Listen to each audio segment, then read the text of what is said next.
kadas gero mulutnya. Ai pula betong sinar.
Maka aku telah sapa lah juga di cafe music.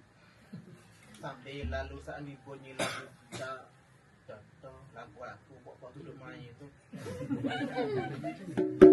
Kalau tak sedap aku nak lepak batu atas muka soge-soge.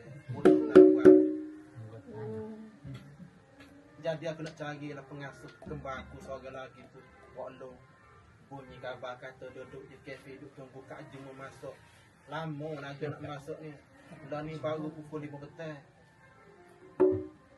Mana siapa Long ni? Long? Awak Long? Aku siapa dah ni? Keluar dulu sebentar. Aku sibuk.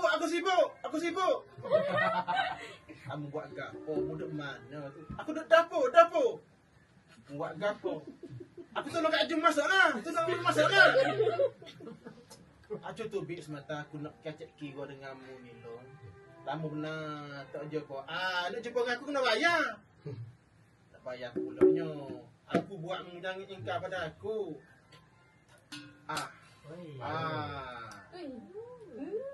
Apa dia buat agak?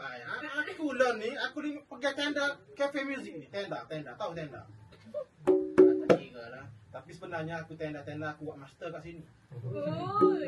Master. Jadi budak-budak hari ni budak ambil gapo ni. Ni belajar diploma, tak ada gapo diploma ni aku master. Tapi mu jangan riak walau. Mu sebelum masuk master pun mu kena belajar diploma dulu. Iya. Maaf buat daga. Jadi aku nak jemput mu hari ni buka puasa sini. Boleh sangat lalu. Tapi sini dia lain sikit waktu dia. Pelik bunyi tu naik kanan pulaknya. Sekarang tanya mana 7.30 kan buka puasa. Sini 5.30. Muni Islam kau kape muni.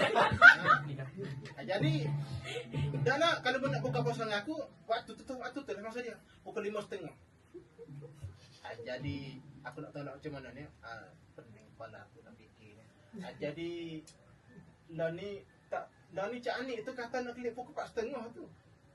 Aku rasa Cik Anik makin awal tu. Tapi dia muka suci bersih molek dia. Dia tu. Malam terawih. Jadi di email, di email dia. Jangan main tu. Jadi tadi Cik tanya ada pasal banyak lagu ni nak main lagi. Aku pun sibuk nak aku nak Kak Jun nak panggil aku nak Kak Jun. Buat demo kenal ada Kak Jun siapa? Kenal? Patut senyap pun dia. Kak Jun toke cafe music ni. Nak tahu? Tahu. Lain kali kalau pergi cafe music kena puji Kak Jun comel boleh makan free. Jadi kalau aku guna ayat comel loteng agak, kamu boleh free makan. Jadi aku pergi dulu dah. Baiklah. Itulah. Kalau watak 10 watak 10 suara kena buat. Dia kena nangis, dia kena ketawa, dia kena marah. Tapi dia tak boleh bunyi dalam satu masa tunggu dia tak boleh lah. Dia jawab tanya. Kalau praktis Kalau orang tak tahu, orang kata orang gila. Praktis. Tahu tak? Keluar nyanyi lagi ke? Ha? Bila sinar. Bergantung pada Pak Danang. Oh. Biasa sekali 2 kali. Berkata Danang. Lepas tu tak ada. Dah betul sinar.